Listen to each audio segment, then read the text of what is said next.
Some say, to meet a Daemon Prince is to die before the blade ever falls. That your mind shatters before your body does. That time forgets you, before blood even hits the ground. But those who say such things have not faced one. They have seen echoes, symbols, warped remnants. Not the truth, not the thing that was once a man. To face a Daemon Prince in Warhammer 40K is not simply to confront the enemy. It is to be placed before a mirror the galaxy never asked to hold. It is to see what ambition, faith, betrayal, and damnation truly become when all restraints fail. It is not a battle. It is a revelation, and you will not leave it unchanged. If you find meaning in stories like this, Sif, these visions of war and ruin, stir something in you, share this with those who understand. Subscribe to join us in places where even the astronomican flickers. The truth deserves to be witnessed, even if it costs us everything. The first shell tore the eastern bastion open like parchment, and with it went the third company. Their screaming didn't last long. Static over the Vox drowned their final words before even the Medicae could tag the losses. We were told to hold Sector Kappa 14 regardless standard orders. Unspecific and absolute. Hold. Reinforce. Repeat. No adjustments from command. No clarifications. Just the cold comfort of the Tactica Imperialis etched into our bones. Faith, steel, and orders. That was all we had left by the fourth night. The trenches filled not with rainwater, but with the runoff blood of our own. The ground no longer accepted the dead, it regurgitated them, half submerged, their armor stained, their eyes glassed. They said it was the moisture, the rot, maybe some chemical imbalance from the airstrikes, but we knew. The ground hated us. We were not defenders. We were offerings. Trooper Varn was the first to hear it. A soft murmur, a name with no language. He said it began between heartbeats, something that didn't come through his Vox grill or helmet pickups, but through his teeth. A vibration, subtle, then insistent. At first he thought it was he'd seen too many die, too fast, too many. We all had. But Varn smiled the next day, and the next, and that was wrong. No one smiled anymore. When questioned, he said only, "He's coming, and we will not lose." No explanation, just certainty. And something in the way he said it made silence the only response. He didn't break. He didn't twitch. His posture was perfect, eyes forward, but his fingers never stopped moving, scratching something into his armor. Not words, just lines, spirals, circles within circles. Not decoration, not madness, something closer to invitation. Then others began to hear it. Not all at once, not like some plague spreading predictably. No, it moved like choice, or illusion, or contagion made of desire. Trooper Keel, Vox operator, began reporting orders before they were issued. He'd call artillery positions before the Auspex confirmed enemy movement. Every time, exact, every time, fatal to the enemy, he said. He felt them coming, like a breeze across wet skin. He stopped requesting confirmation. He stopped asking for backup. He only spoke when spoken through. Command didn't investigate. Command had collapsed. Colonel Bast was found, shot twice in the head with his own bolt pistol, but no suicide note was logged, no inquiry filed. His adjutant wept, not from grief, but relief. He wouldn't stop asking, she whispered. He just wanted the voice to stop. The voice didn't stop. It grew, not in volume, in proximity. It was no longer something distant or philosophical. It was not metaphor. It was in the breath, in the heat behind your eyes, when you stared too long at the horizon and saw things shift where they should be still. It was not hallucination. It was memory being rewritten in real time. I remember waking to it. I remember not the sound, but the knowing. It knew my name, not the one stamped on my ID, the other name. The one I had before conscription. The one I had before I killed a man for food.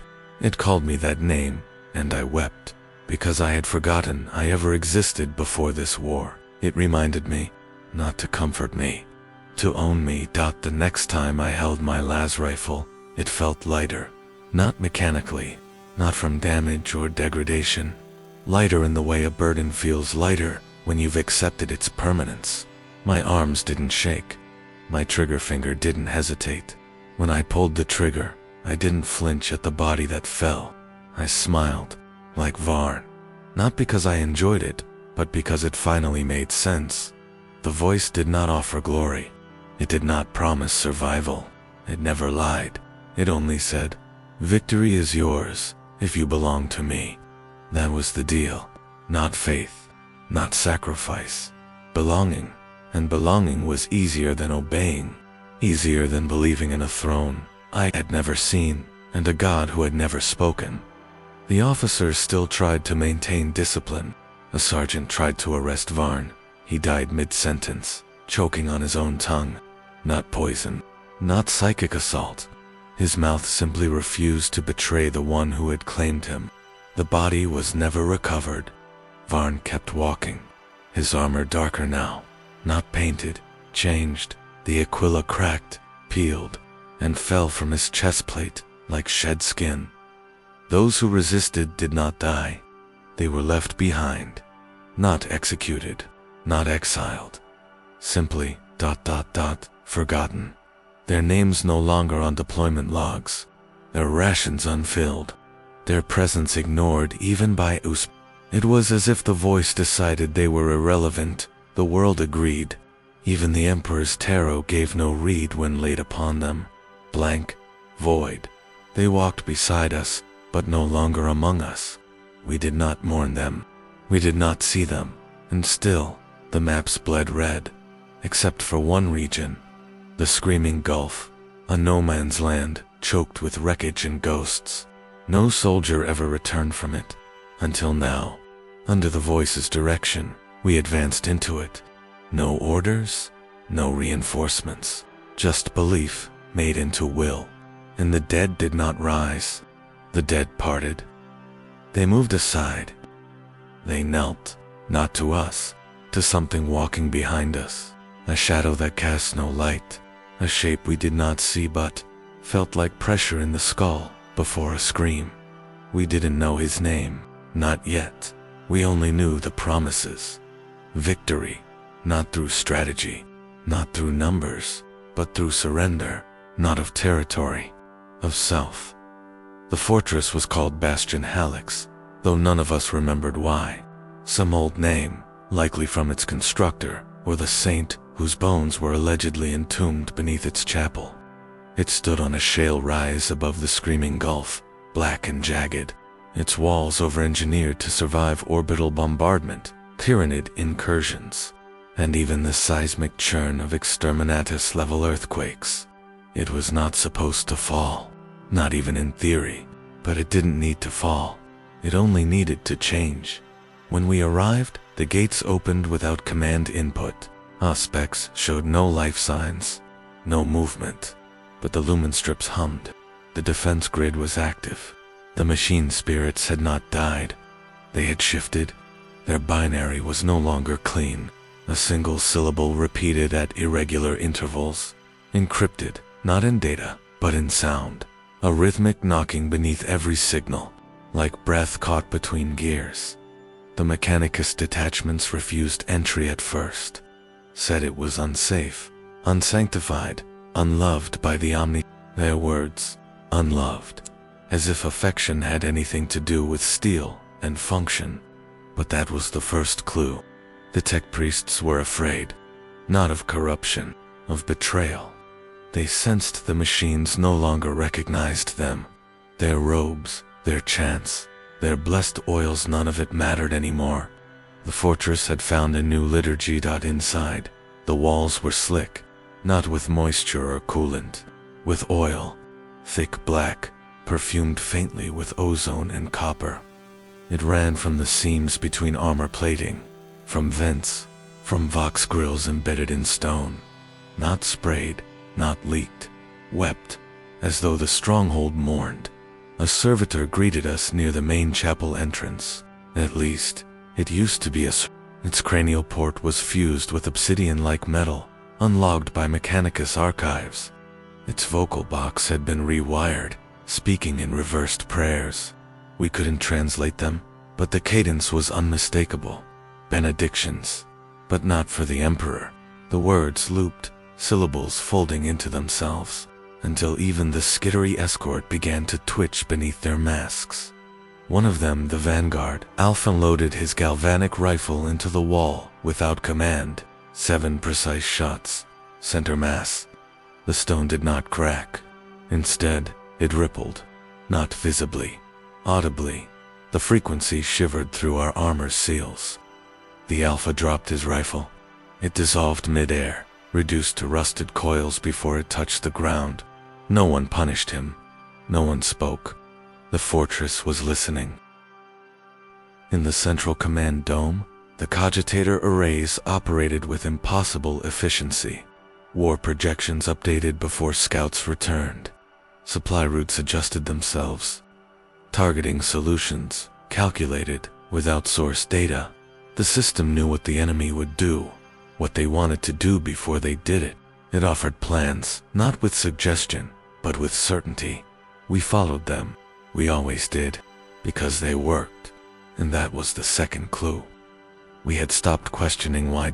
At night, the walls pulsed. We'd wake to the sound of hydraulic sighs and muffled chanting from nowhere discernible. Varn said the fortress was dreaming, that it remembered the Daemon Prince, that it sang to be possessed again. We laughed at first, those of us who still could. But the next day, one of the Medicae reported a patient missing, not dead, gone. Armor left folded on the cot, the bed clean, the straps undone. The Auspex logs showed him walking through the wall, not a door, the wall. The material had returned to its original state seconds after, seamless, untouched. More servitors began to appear, unlogged, unassigned. They worked in perfect unison, never overlapping labor. They moved with grace, not mechanical calibration, ritual. And they smiled. Their jaws had been broken to allow it, reshaped and fused to hold the expression eternally. Even in sleep mode, their teeth gleamed. The chapel was worse. The Aquila had been inverted, not turned upside down. The wings folded in upon themselves, wrapping the skull like petals closing over rot. The incense burned cold. We entered to investigate once, only once. What we heard was not music. It was breath, from something with lungs too vast to exist within stone. Something breathing not air but memory. And it remembered each of us, by name. I stood in the center of that chapel and felt my armor tighten, not physically, but ideologically. I felt it judging me, not for treason, for inadequacy. I was not what it wanted, not yet. The next morning, my helmet interface changed, not by command, by choice. The runes were new, sharper, the logic tree simpler, more intuitive. My reflexes responded faster, my aim truer. I should have reported it. Instead, I used it. We all did. Every enhancement, every efficiency, every gift, because we stopped calling them anomalies. We called them blessings. And when the outer wall finally cracked, not from siege, but from within, we did not rush to defend it. We watched. The breach did not rupture an explosion. It parted cleanly, like a mouth. Oil streamed down its sides in perfect symmetry. The shadow that walked through had no shape, no mass, but it spoke through metal, not vocally, functionally. The fortress opened for it. Every bolt unscrewed itself. Every door bowed, and the Daemon Prince did not need to kill us. It occupied it, stepped into the space we had left hollow by obedience. The fortress we had relied on for survival became its cathedral. The machines we trusted became its scripture. The data we believed became its voice. The wall had not failed. It had converted chaplain. Relian had led 37 campaigns before this one, and in each, his voice never faltered. He was the kind of priest the Astra Militarum dreamt of producing. Thunder in his lungs, certainty in his gaze, and a scar running from temple to chin that looked more like scripture than wound. He held the Emperor's name like a torch in pitch darkness, and none doubted that the light would reach even where the Astronomicon could not. But something had shifted, not all at once, not visible, not dramatic, just ... quiet. It began with the prayers. They no longer echoed his words, though sacred. Invocations etched into his breath by decades of unshakable devotion no longer resonated. He would call out to the Emperor, voice hoarse from litany, only to hear the sound drop dead against the bulkheads. No echo, no reverberation, as if the air itself refused to carry the syllables, as if reality no longer recognized them as truth. Relian's hands shook for the first time in 40 years when he held the Aquila. He had carried that icon through jungle wars, void sieges, demon purges. It had never felt heavy, but now the twin-headed eagle no longer felt balanced. Its wings seemed uneven, its eyes ... wrong. One looked toward Terra, as it always had, but the other as if it glanced over his shoulder, toward something behind him, something close. He didn't drop it. He couldn't. But he stopped raising it when he preached. His sermons thinned. At first, he claimed brevity was tactical, more time for strategy, less wasted on ritual. Then he stopped preaching entirely, speaking only during combat deployments. Even then, his tone was clipped, functional. He no longer quoted the Lectitio Divina. He spoke instead of loyalty, of unity, of victory. Words no longer soaked in faith, but in utility. None challenged him. None dared, because none of them believed anymore either. It wasn't heresy. It wasn't doubt. It was emptiness. A numbness so complete it felt like peace. Even the zealots, the penitent ranks, who once flayed their own palms for perceived failures, now walked calmly, wounds unopened, prayers unsaid. Their eyes were clear, too clear, like water that no longer reflected anything. One evening, Relian entered the chapel alone, not to pray, just to check, to confirm that the altar was still there, that the seal had not cracked, that the Emperor's light symbolic or not still remained. What he found was silence, not absence of noise, true silence. The kind that presses against your skin like a second atmosphere. The kind that makes breath feel intrusive. The chapel lights were dimmed, not broken, just lowered, as if trying not to offend. He approached the altar and whispered the first litany of purpose. His lips formed the shapes, his throat moved, but nothing emerged, no sound. The words disintegrated before they passed his teeth. He gripped the altar for stability and felt it shift beneath his hands. Not move, not tremble, shift. The texture changed. The shape adapted. It no longer felt like stone. It felt like flesh, hardened, scarred, familiar. He recoiled, and the moment passed. The altar was, as it always had been, cold set, etched in gold, but his fingers remembered something else. Later in his cell, he opened his litanies, pages he had copied by hand, centuries-old parchment. They were blank, no ink, no damage, just empty, but only to him. He called in Trooper Fex and ordered him to read the page. Fex obeyed, reciting the second exhortation to the faithful without hesitation. Every word correct. Relian took the page back, still blank. It wasn't the parchment. It was his eyes. The faith had not vanished. It had simply removed itself from his perception. And he was not alone. Other chaplains began reporting similar phenomena. They met in secret, behind sanctified doors, and spoke not of corruption, but of inversion. The rituals still worked, but not for them. Benedictions still healed, but they no longer understood how. The emperors were still moved, but through hands they no longer recognized. One by one, they ceased preaching. They became quiet, and something filled the silence.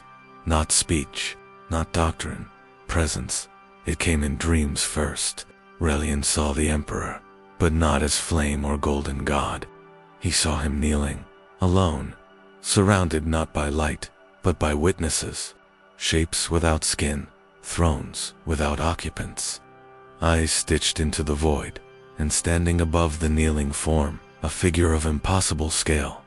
Horned not with malice, but recognition. A creature that had once been a man, now a truth. And it whispered to Relian not as a voice, but as permission. You have always served me. He woke with blood in his mouth, and forgot the dream within seconds. But the taste lingered. Copper and smoke. During the next offensive, Relian led the charge. He didn't raise the Aquila. He didn't recite the rites. He simply walked into fire, unflinching. His armor glowed not with faith, but with clarity. The enemy hesitated. Their weapons jammed, their morale shattered. And when they fell, Relian did not offer benediction. He offered thanks.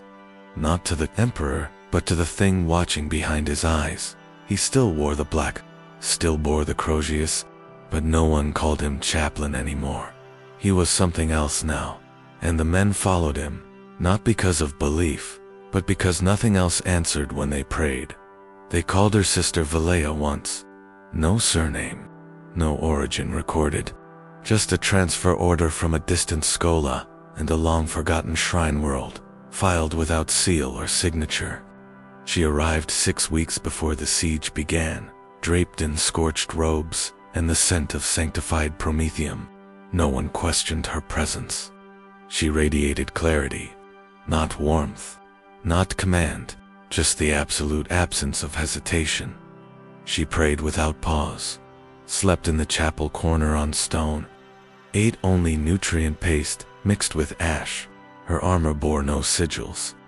Her blade was unadorned, but when she walked the trench lines, even veterans straightened. The wounded calmed. The dying stopped screaming. It began during the breach, a plasma round, direct to the midsection, should have torn her apart. The impact threw her backward into the wall of the gatehouse, steel warping around her like it wanted to soften the blow. But she stood. The armor had cracked. The flesh beneath had split. But she stood. She did not scream. Her breath came in measured, unbroken rhythm. The edges of her wound glowed not with cauterization, but with song. A faint harmony bled from the ruptured skin, audible only within a few meters. It was not pain. It was praise. Directed, not outward, not upward, inward. When she moved again, the enemy lines collapsed. They fired, but their rounds curved. They charged, but their legs locked. Every step she took disfigured certainty. The world bent to accommodate her survival, not protectively, submissively. Command declared her a miracle. The regimental log began recording her presence as asset divine. The order's dialogue is prepared for canonization rites. Her blood was collected for reliquary purposes. But then something happened. Something that could not be canonized. She did not die. That alone was the problem. Saints are meant to perish, to rise only in memory and myth. Their sacrifice, not survival, sanctifies them. But Volea would not pass. Medicaid teams reported no healing process. Her wounds simply remained. Open, glowing, beautiful in ways flesh should not be. She no longer spoke. She did not blink. Her steps no longer echoed, and she no longer cast a shadow. She began appearing in multiple locations simultaneously. Scouts saw her walking across the ridgeline while, at that same moment, trench officers reported her entering the bastion. No one ever saw her arrive or depart. She was simply present, always facing the enemy, always watching. And they are enemies. They wept, captured cultists, babbled in tongues, offering their own skin as gifts to her. One heretic lieutenant slit his throat in the hope she would baptize him with the spray. Even the mutated, the warped, the knowingly damned, they knelt. They saw not a sister of battle. They saw something else, something they recognized, not as a savior, as kin. This is when the questions began. Her records could not be traced. The seal on her orders was forged. No schola claimed her. No ordo admitted connection. Even the Inquisition found only absence, not resistance. Absence, like her past had been unwritten, after being lived, and still she fought. But her battles no longer resembled ours. She did not issue commands, yet squads aligned themselves to her movements. She did not direct fire, yet artillery struck only where her gaze landed.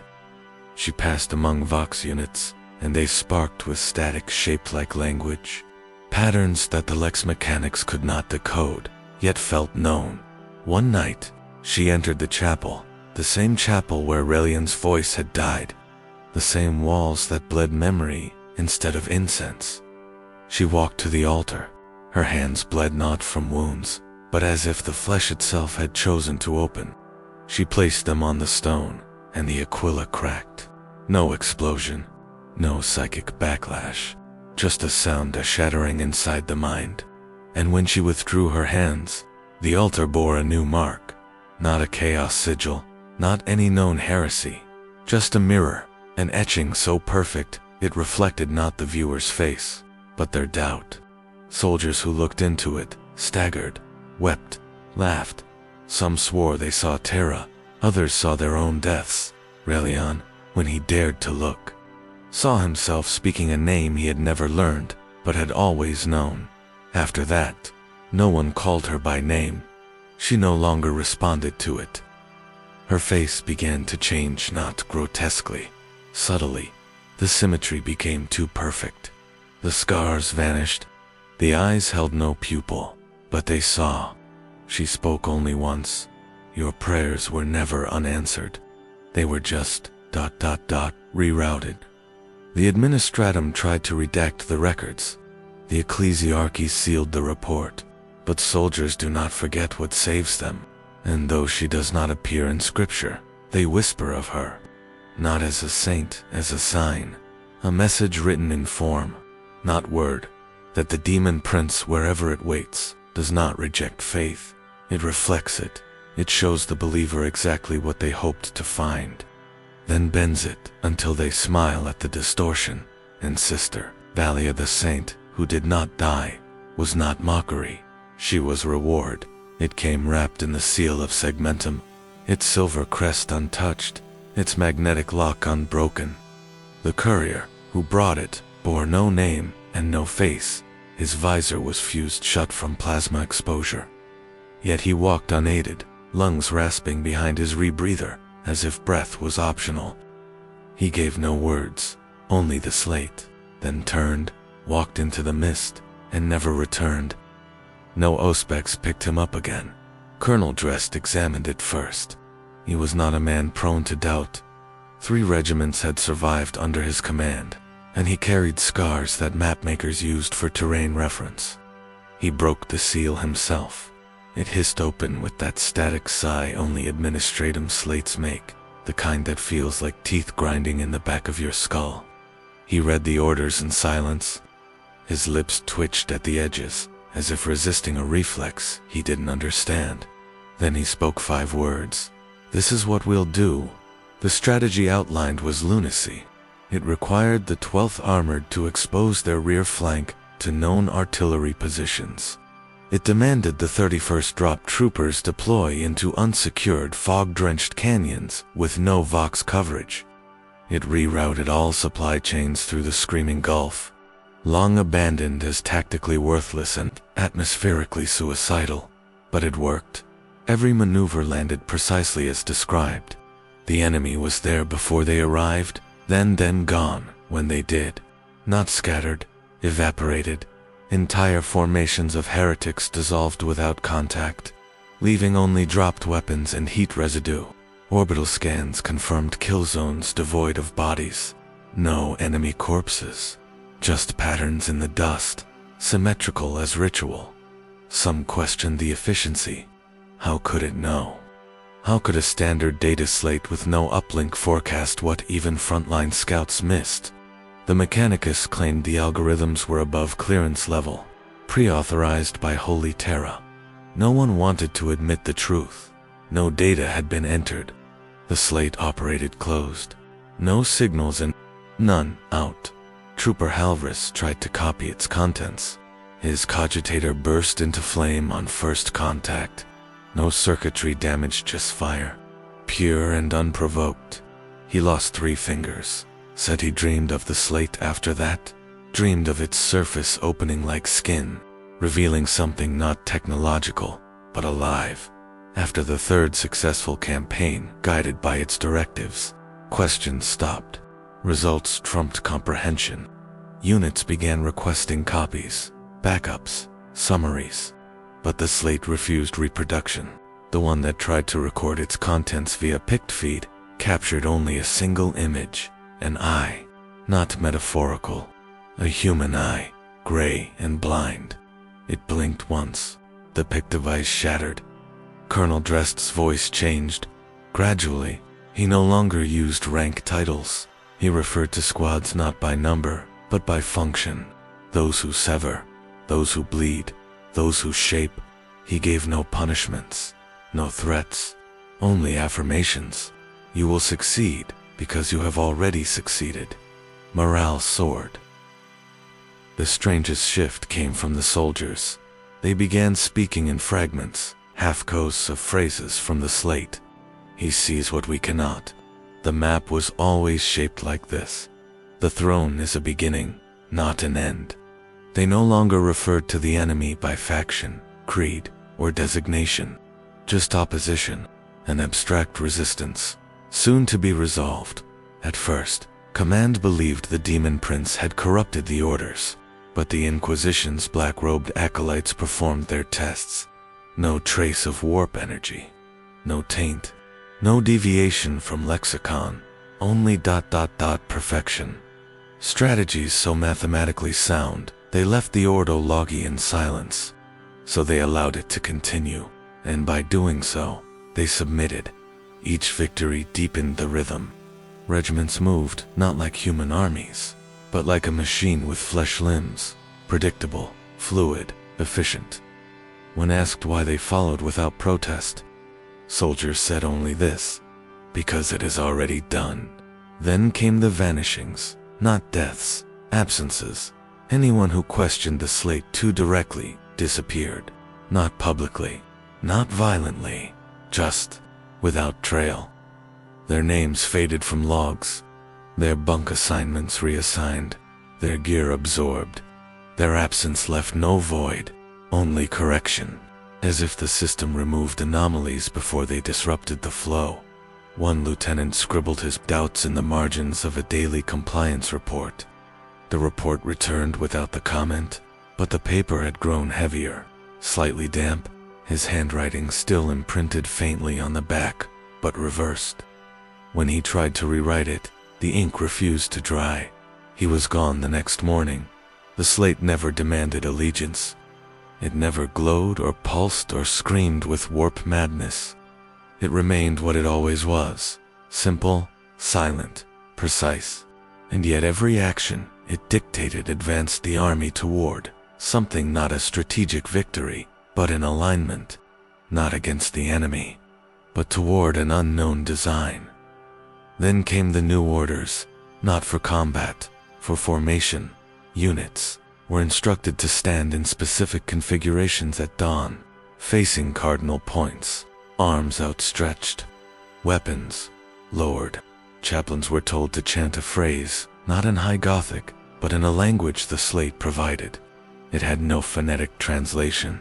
No one knew what the sounds meant, but they spoke it anyway. And when they did, something moved beneath the ground. Not seismic activity, not burrowing attention. The Daemon Prince had never needed banners, never claimed command, never uttered edict. It had simply offered instruction, and the soldiers, the officers, Even the cogitators they obeyed, not because they believed, because obedience was easier than understanding.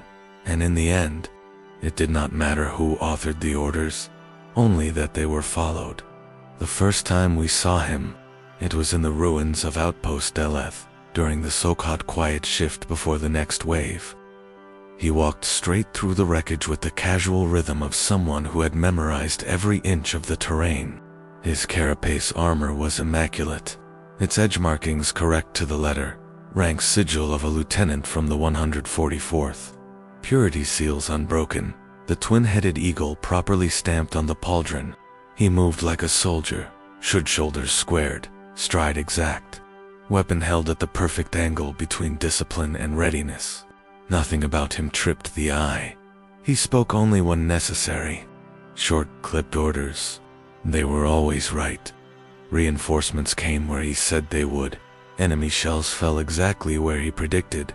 Even the Kumbeats hissed less when his voice cut through them. He gave no name, no identification beyond his badge, which bore an ID code that the Munitorum logs recognized but no one could source. In a war zone littered with ghosts, he was the most real thing we had, until the Medicae cracked the seal. It happened after the third night, when he was brought in for shrapnel removal. A simple wound ceramite, chipped at the shoulder, a puncture across the flank, nothing like. The Medicae team prepped the tools, recited the litany of cleansing, and disengaged the helmet clamps with a hiss. The visor came free, like a lid being lifted from a coffin, and there was nothing, no flesh, no skull, no red glow of bionics, only a swirl of black-gray vapor coiled, as if it had musculature, streaming upward in tendrils before collapsing back into a vaguely human outline. It smelled of burned parchment and copper. It pulsed like breath, but without lungs. The Medicae froze, hands trembling over the open seal, while the smoke tendrils reached toward them not aggressively, but inquisitively, like fingers searching for a face. Then the clamps resealed themselves, the helmet locked back on. The visor flashed once. The figure sat up on the cot, swung its legs down, and stood as if nothing had occurred. No wound, no pause. It walked past the Medicae without a word. They did not stop it. They did not even call after it, because none of them could remember its voice anymore, or its name, or if it had ever had one. After that, we stopped calling him Lieutenant. We stopped calling him anything at all. He became a fixed point in the chaos. Orders flowed through him, though none of us could confirm they originated there. He never ate, never slept. He removed his helmet only when unseen, if he even removed it at all. He was simply present, unquestioned, as if his existence filled a template the regiment desperately needed, a placeholder given shape. Then others began to mimic him, not in look. No one could replicate the exact fit of his armor but in manner. Perfect posture, perfect cadence. Their eyes dulled, their breaths slowed. They began scratching their serial numbers off their armor plates without thinking, as if erasing themselves made space for something else to move through them. They obeyed his gestures without verbal cue, and when he nodded, they nodded back, as though acknowledging a truth no one could articulate. Relian, what remained of him, tried to intervene once. He approached the figure with the Crozius raised, not to strike, but to bless. The figure turned its visor, not a movement of recognition, one of reflection. Relian's voice faltered. His benediction came out as static. The aquila in his hands bent slightly at the edges, feathers curling inward like petals under heat. He dropped it, without realizing. It hit the ground without sound. The figure turned away and walked on. Soon the troops began to speak of it, as if it were an extension of the environment, rather than a person. It'll tell us where to go. It's on our side. It knows. Not he. Not she. It. The pronoun came naturally. No one felt the shift. It just happened. Then came the night of the hollow helmets. We found an entire squad of the 31st drop troopers standing in formation near the west gate. Their armor was upright, seals locked, weapons slung. But when we opened the first helmet, it was empty. When we opened the second, smoke drifted out, then nothing. No bodies, no traces of ejection, just suits arranged like figures in a parade, waiting for an inspection that would never come. The Vox recorded a low hum in their presence, a frequency outside human range. When played back at half speed, it resolved into whispering, not words, breaths, like someone listening so closely the sound became audible. Identity collapsed quietly after that. Rank no longer mattered. We no longer saluted officers. We mirrored the figure instead. Our serial numbers blurred on the manifest. Faces became indistinct behind masks, and masks became indistinct behind shapes. It was easier that way, to become less, to become hollow, to let something else speak through you. We didn't fight the erosion. We welcomed it. Because in the presence of a Daemon Prince, anonymity felt like protection. But protection was not what it offered. The figure was never an agent. It was an invitation. Proof that a man-shaped outline was all the Daemon Prince needed. Flesh optional. Memory unnecessary. A presence, wearing the shape of loyalty. And so we stopped asking who was inside. We stopped asking if there had ever been anyone there, at all. It began with song, not melody, not rhythm. Something beneath both. A sound that wasn't heard so much as remembered, something primal, threaded through machine code, like a vein through stone. It emerged first in the reactors. Low tones echoed in the coolant chambers. The turbines began to stutter, not in failure, but in deliberate pause as if listening. Auspex readings turned to nonsense. Entire columns of data rewritten into shapes that looked suspiciously like staves, not battle staves. Musical ones. At first, the Enginseers assumed corruption, routine anomaly, an unsanctioned data loop. They initiated purging sequences, rebooted the machine spirits, re-anointed the input ports with sacred oils. But the song did not stop. It grew more complex. Notes within notes. Dissonance that resolved itself not into harmony, but command. The machines were not broken. They were responding, just not to them. Then came the deaths. Techodept Glavius fell first. He was found pinned against the plasma relay, his mechadendrites flailing in spirals too fast to be self-controlled. His voice modulator repeated a single syllable. He, over and over, as if announcing something already present. His cogitator array continued processing after brain death, eventually fusing with the relay until flesh, steel, and software blurred into a single, humming obelisk. They could not remove him. He had become part of the circuit. Others followed. Enginseers bled from the eyes as their implants reconfigured themselves mid-use, altering sacred rites into loops that fed back upon the cortex. Machine code script began to inscribe itself onto flesh burned in by internal heat sinks, etched like devotionals across lungs, hearts, and cerebrums. Autopsies were abandoned. The bodies emitted sound even after death, not noise. Choral fragments. The Omnissiah was no longer answering. Something else had picked up the call. Void shields began to warp, not fail, reshape. Their borders no longer followed geometric containment protocols. Instead, they bent in patterns, fluid, ornamental. Witnesses said the air shimmered with color that didn't match the spectrum. Shapes moved behind the barrier figures, perhaps, or symbols made flesh for an instant before vanishing. A skittery marshal tried to override the flux manually. The machine rejected his command and sang back to him. A perfect duplication of his own voice, but the words were wrong. Not his thoughts, not his language, just his tone, saying something older than binary. He walked into the shield. No one saw him again. By the third day, the forge engines themselves had changed their tempo. The pulse of heat and grind no longer followed standard fabrication rhythm. Instead, they moved like percussion sections in a grand orchestra, synchronized across miles without any logical conductor. The production line began, assembling items not on the template roster. blades of unknown alloy, circuitry with recursive architecture, servitor frames with sockets for implants no human anatomy could accommodate. Magos attempted to halt it all. He keyed the Omnissiah's override code into the central control spire. The spire responded with laughter, not synthesized, not malicious, joyful. A laugh like a child discovering its voice for the first time. Then it sang. Every pipe in the manufactorum joined in, every bolt vibrating at frequencies that turned structure into symphony.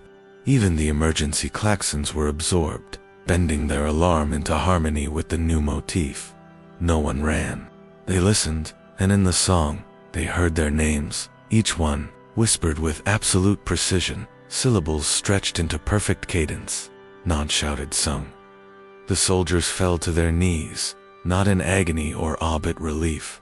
Their machines had not betrayed them. Their faith had simply shifted, and so did their loyalty. Anointing rituals changed.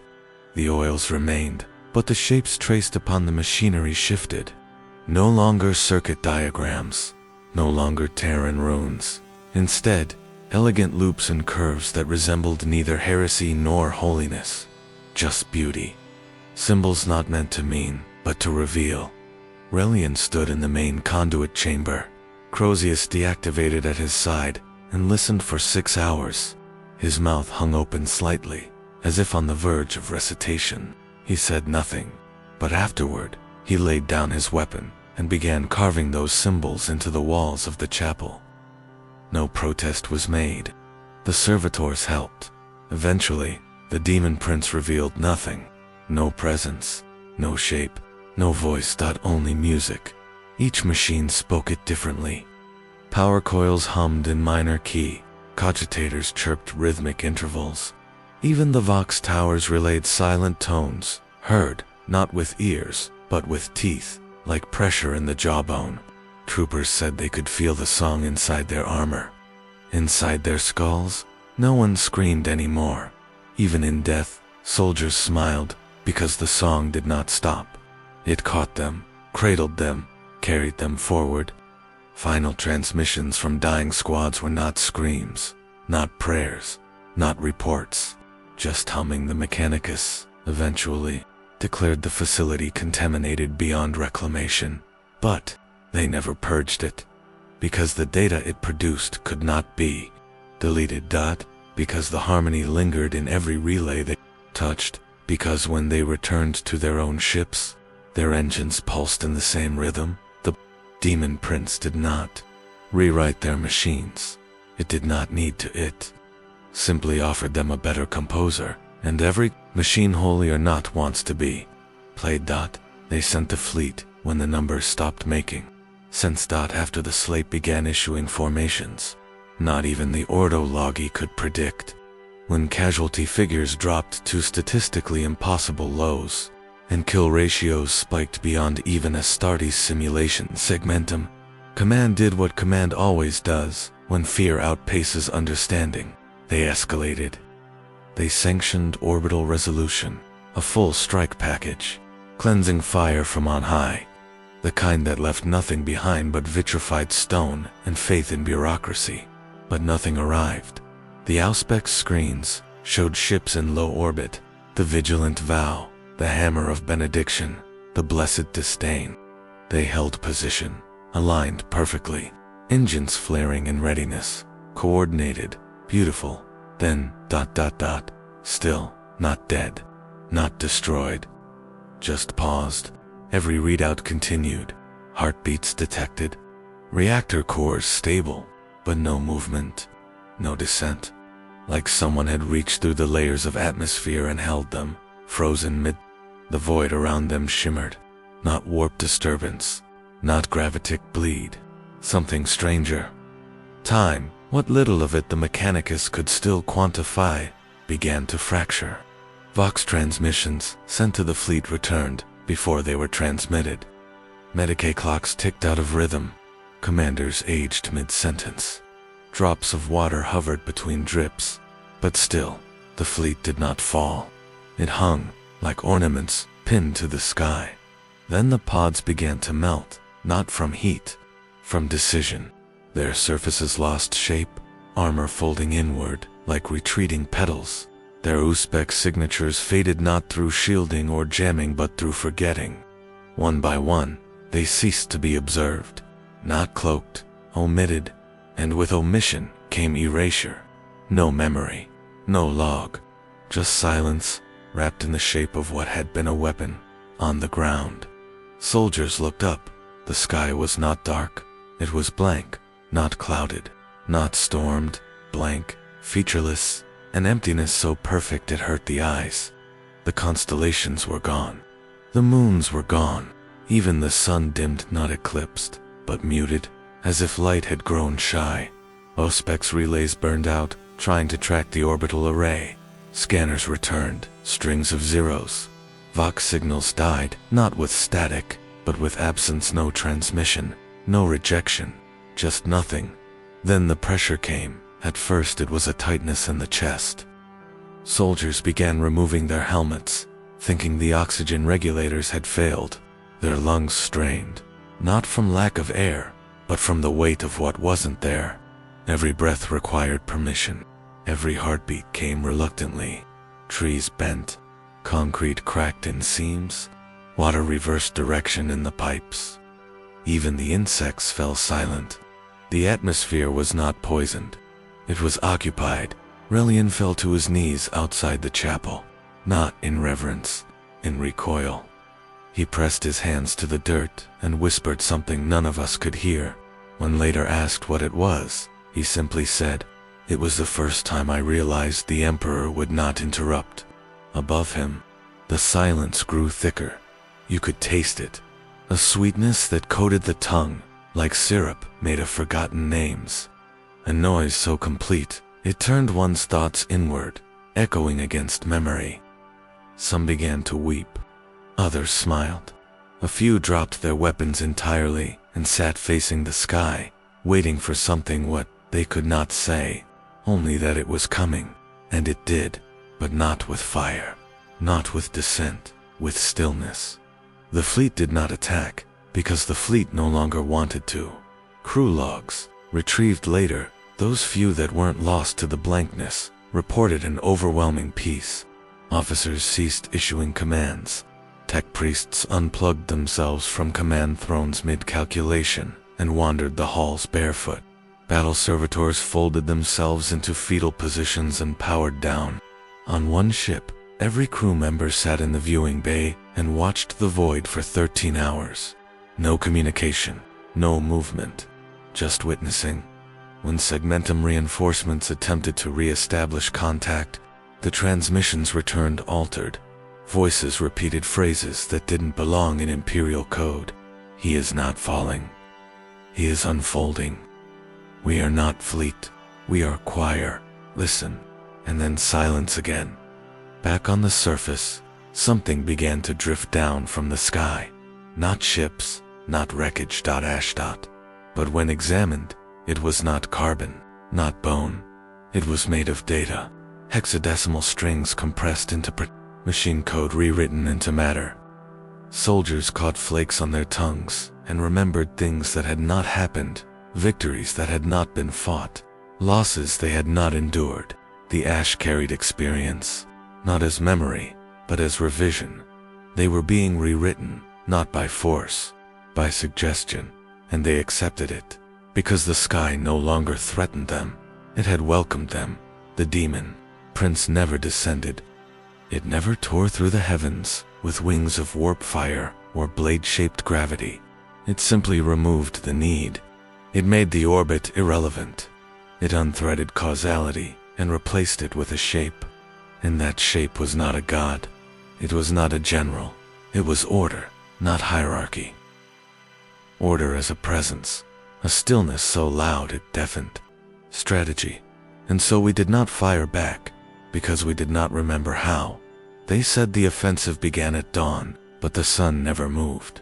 It hovered low on the horizon, locked in that bruised orange hue between war and weather, casting shadows that never shifted. The clocks had stopped earlier. No catastrophic failure, no power cut. They just refused.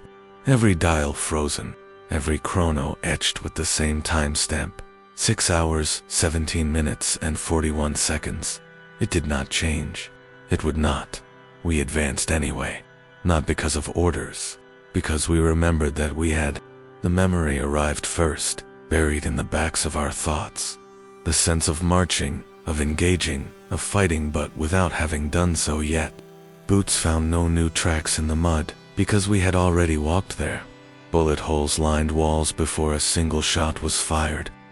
Blood sprayed across the trench walls in patterns we recognized from last week, though the attack was meant to be today. Time did not pass. It recurred. Screams echoed, not from the wounded, but from memory. One voice, a woman's, shrill and unfinished, repeated the same syllable every 9 seconds, over and over, never completing the cry. Medicaid teams searched for the source. They found no casualties. The Vox recorders played it regardless, even with batteries removed. The scream existed independent of lungs. Commissar Lane was the first to notice the loop. He walked out of his command post at exactly the same moment each hour, lit a looked to the east, tapped the sight of his bolt pistol. Every time, precision carved from muscle memory. The men laughed at first, thought it was nerves, routine. But then he began speaking his own thoughts aloud ahead of himself, predicting what he was about to say. And when he tried to alter it, to resist the pattern, his voice split. 2 sounds at once, what he intended and what he had already said. One faded, the other persisted. He screamed eventually, not from pain, from recognition. He was reliving the moment of his death, again and again, but it had not happened yet. It simply existed, a fixed anchor point written into the soil. He described the same flash of light, the same pain in the left lung, the same sound of his name spoken in someone else's voice, over and over, every 30 minutes. No wound appeared, but his body twitched on cue, like a man flinching from a memory, with mass. He did not sleep after that, he just waited for it, and it always came. Others began to fragment, not violently, elegantly. A gunner sat polishing her weapon for 3 days, never ate, never blinked, just wiped the same spot, whispering a love song to someone she had never met. When finally restrained, she stared at us with eyes that reflected scenes, not her own, but others. Her iris shimmered with flickers of battlefields, executions, moments none of us could identify. Looping like a picked feed in flesh, Relian called it a mercy. He said the Daemon Prince had lifted them beyond the war. That time was a burden we no longer had to carry. That being trapped in a single moment was not damnation, but grace. He walked into a minefield an hour later. None of the mines exploded. They'd all already gone off last week, last hour, next year. No one could say. He made it through unharmed, and never returned. The battlefield itself began to warp, not physically, temporally. A wall breached yesterday repaired itself by noon, only to crack again before midnight. A tank was seen destroyed 3 times in 3 different locations, but each crewman insisted they had only fired once. The same group of scouts returned from a recon run with 5 different outcomes recorded in their logs. In one version, they were ambushed. In another, they saw no enemy. In a third, they never returned but had the data to prove they had. Every truth was true. Every lie became retroactive prophecy. We stopped asking when. We asked only how often. And through it all, something watched, not visibly, not from above, from within. Each moment we repeated grew cleaner, smoother, more composed, like theater, like rehearsal. Our missteps erased, our uncertainty polished away. We moved like actors delivering lines in a play no one had written. It wrote itself from our reactions. The Daemon Prince was not merely present, it was directing. Not a tyrant. An audience. Reality became its performance. We were the cast, the script, the set. and we did not rebel. Because rebellion was already part of the next scene. It waited, amused, behind our thoughts. Each hesitation folded into foreshadowing. Each doubt became monologue. Each death became a standing ovation. We did not die wrong. We died well, and when it applauded, we felt it in the marrow. One guardsman carved lines into the floor of the hablock where he slept. When asked why, he said, "Stage marks." He wanted to be in the right place when the next act began. He was smiling, and crying, and grateful, because now, finally, there was no more chaos, only choreography. Time was not broken. It had been perfected. He emerged from the crater after the last Vox transmission ceased. No banners, no gunfire, no enemy left to face. Just ash layered over ash, the world stripped to its bone buildings, unbuilt by time, names unmade by silence. And from that wound in the earth crawled a single man, not limping, not broken, just moving, as if waking from sleep beneath layers of forgotten things. He wore the standard flak armor of the 11th Astra Battalion, but it was unmarked, no unit number, no squad insignia, no Aquila. His helmet was gone, but his face bore no burns, no dirt, not even sweat. His eyes were dry, not blank, clear, like glass, not reflecting, but transmitting. The Medicae who found him expected madness. They performed the usual rites, the checks for warp exposure, psychic fracture, corruption of flesh. They found none. His blood carried no trace of infection. His mind bore no scars. And yet, when they asked for his name, he gave it and another one. A name that none recognized, but all felt. A sound not made for the human tongue. Not blasphemous, not profane, but precise. A name that landed not on the ears, but directly behind the eyes. It struck like memory, the way a smell from childhood can bypass logic and punch the heart before the mind catches up. The name of the Daemon Prince. He spoke it gently, as if recalling an old friend. Not reverently, not fearfully, intimately, like something once carried inside the body, now spoken aloud only because silence no longer served. And the moment he said it, the wind stopped, completely, all around the ruin. Across kilometers of scorched ground, the ash hung in air like suspended breath. Even the servitors paused. Auspex feeds flatlined. Vox units died mid. The world listened not because he was speaking, but because what had once spoken through everything had now been spoken. The Ordo. Hereticus interrogated him for 73 hours. He answered every question. No contradiction, no resistance, no plea. But in every response, he made one thing clear. He was not possessed. He was not warped. He was not altered. He was known. He said the Daemon Prince never wanted death. That was never the goal, never the climax. Death was simple, too small. What it wanted, what it needed was for someone to see it, to understand it, not worship, not dread, but recognition. To be more than myth, to exist in memory, not as monster, but as mirror.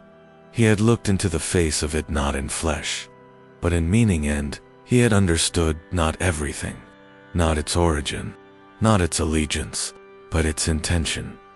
The man spoke of it not as a being, but as an event, a convergence of needs, of disobedience refined into shape, of logic grown so precise it birthed contradiction, a truth so pure it had to become false just to survive. And in that fracture, the Daemon Prince had been born, not summoned, not raised, formed. He said, it never hated the Imperium, it never envied the Emperor. Those were emotions, those were mortal. It had graduated from emotion. What it wanted was audience, witness.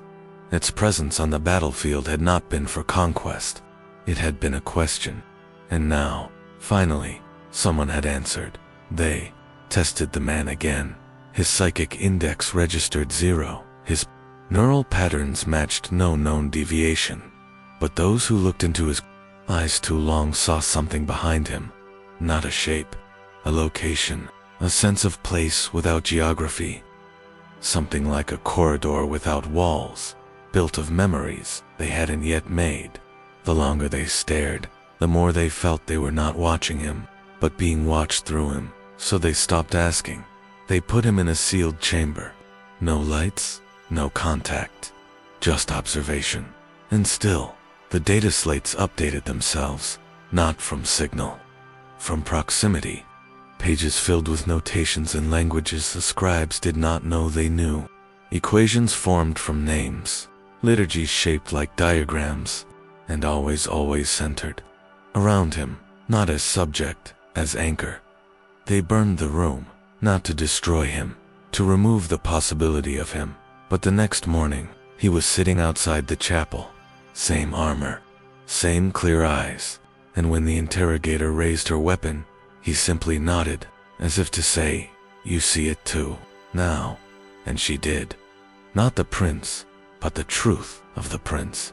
He had never arrived, because he had always been there waiting, not to be feared, to be acknowledged. The man did not run. He did not fight. He did not proselytize. He only sat, palms open, like someone who no longer needed to explain. And that was the final horror. Not that he was right, that he was calm. The Demon Prince had never needed a throne, never needed flesh, never needed victory. It needed only one man to know him, and now it had that.